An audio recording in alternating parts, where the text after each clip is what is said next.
आता पाहूया टॉप 9 महत्त्वाच्या बातम्या। साताऱ्यामधल्या बैठकीमध्ये शरद पवार आणि अजित पवार एकमेकांच्या शेजारी। रय शिक्षण संस्थेच्या मॅनेजिंग काउन्सिलच्या बैठकीमध्ये काका पुतण्यांची उपस्थिती। संजय राऊत हे जळणारं लाकूड, ते एकनाथ शिंदे आणि सर्व मंडळींवर जळतात। नरेश म्हस्केंची टीका, तर गाढवाला गुळाची चव काय कळणार अशी परिस्थिती। म्हस्केंचा संजय राऊतांवर निशाणा। फुले चित्रपटातील एकही सीन कट होता कामा नये। सर्व ब्राह्मण महात्मा फुलेंच्या विरोधात नव्हते, तर काही कर्मठ ब्राह्मण फुलेंच्या विरोधात होते। छगन भुजबळांचं वक्तव्य।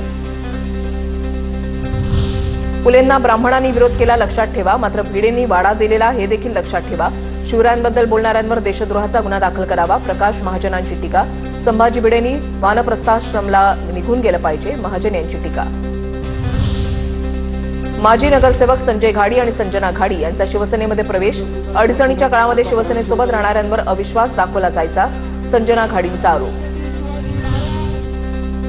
ठाण्यामधल्या रील स्टार सुरेंद्र पाटीलचं कुटुंब चिंतेत। अक्षय शिंदे आणि विशाल गवळीच्या आत्महत्येनंतर सुरेंद्र पाटीलचं कुटुंब चिंतेत। माझ्या भावाविरोधात बलात्काराचा खोटा गुन्हा दाखल, आरोपी सुरेंद्र पाटीलच्या भावाचा आरोप।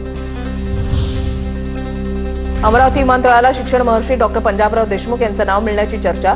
अलायन्स एअरलाईनच्या निमंत्रण पत्रिकेमध्ये डॉक्टर पंजाबराव देशमुख अमरावती विमानतळ असा उल्लेख। खासदार बळवंत वानखेडेंनी दिलेली अलायन्स एअरलाईनची निमंत्रण पत्रिका व्हायरल।